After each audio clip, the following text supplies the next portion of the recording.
Hey the lovelies, welcome back to my channel. আজকে তোমাদের সাথে চিরলা ট্রিপের সেকেন্ড ব্লগটা শেয়ার করছি। এই যে সকাল সকাল ঘুম থেকে উঠে পড়েছি, আর ওয়েদারটা দেখছো কি সুন্দর, বেশ ভালো হাওয়া দিচ্ছে সি বিচের সামনেই। আর আমরা তখন ঘুম থেকে উঠে ফ্রেশ হয়ে নিয়েছিলাম আর ব্যালকনিতে দাঁড়িয়ে একটু সময় কাটাচ্ছিলাম। তো এরপরে তাড়াতাড়ি করে আমরা স্নান টান করে রেডি হয়ে নিয়েছিলাম ব্রেকফাস্টের জন্য। তো এই দেখো পাখিগুলো ওখানে কি সুন্দর, তাই না? তো এরপরে আমরা চলে গেছিলাম হাঁটতে হাঁটতে ওদের যে ক্যান্টিন ছিল সেখানে।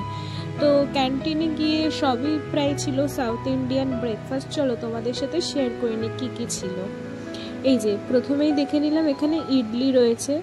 তো আমার বেসিক্যালি সাউথ ইন্ডিয়ানের কোনো খাবারই ভালো লাগে না, বাট দুর্ভাগ্যবশত বা সৌভাগ্যবশত আমি যেহেতু হায়দ্রাবাদে থাকি, তো আমাকে সেইগুলোই খেতে হয়।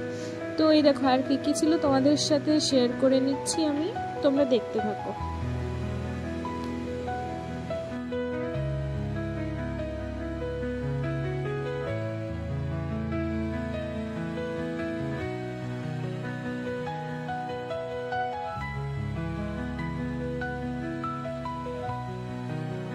তারপরে এই যে আমি আমার প্লেটটা সাজিয়ে নিয়েছি, অল্প কিছু খাবার নিয়েছি যেগুলো আমার মনে হয়েছে আমি মোটামুটি খেতে পারবো।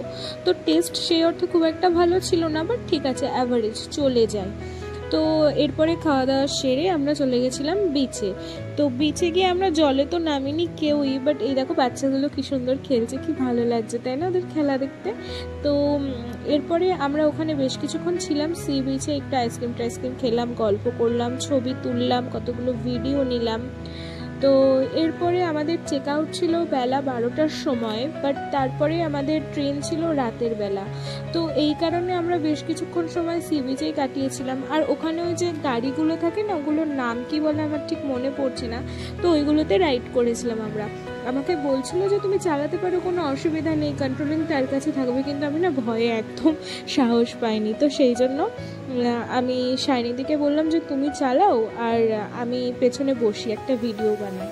এই দেখো তারপর রাইড করে ভেতরে চলে আসি রিভিয়েরা বিচ রিসর্টেই। তো তারপরে এই যে এখানে একটুখানি টাইম পাস করছিলাম। তো তারপরে লাগেজ গুছিয়ে নিয়ে আমরা বেরিয়ে পড়েছিলাম। ব্যাস এবার চিরালাকে টাটা বলে আমাদের এবার গন্তব্য ছিল চিরালা রেলওয়ে স্টেশন। আমাদের ট্রেন ছিল রাত 8টার সময়। তো এরপরেই যে ঘটনাটা ঘটে সেটা তোমাদের সাথে আমি এবার শেয়ার করছি।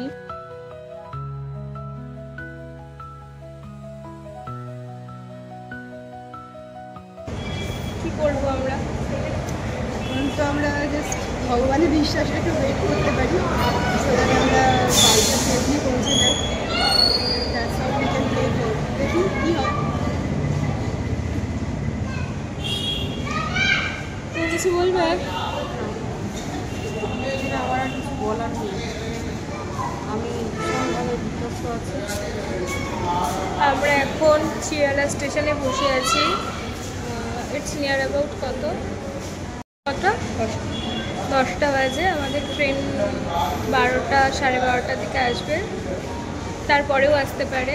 স্টেশনের অবস্থা পুরো ফাঁকা, কোনো ওয়েটিং রুম পর্যন্ত নেই।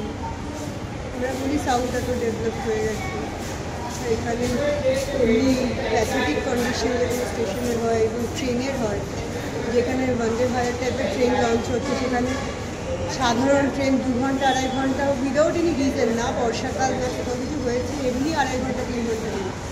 তো গাইজ ট্রেন নিয়ে ট্রাভেল করার আগে অনেকবার ভেবে করবেন, খুব অবস্থা আর খারাপ। যারা চিরালা আসবে তাদেরকে এটা রেকমেন্ড করবো না যে তারা ট্রেনে এসো, কেউ এসো না, ভীষণ প্যাথেটিক এক্সপিরিয়েন্স।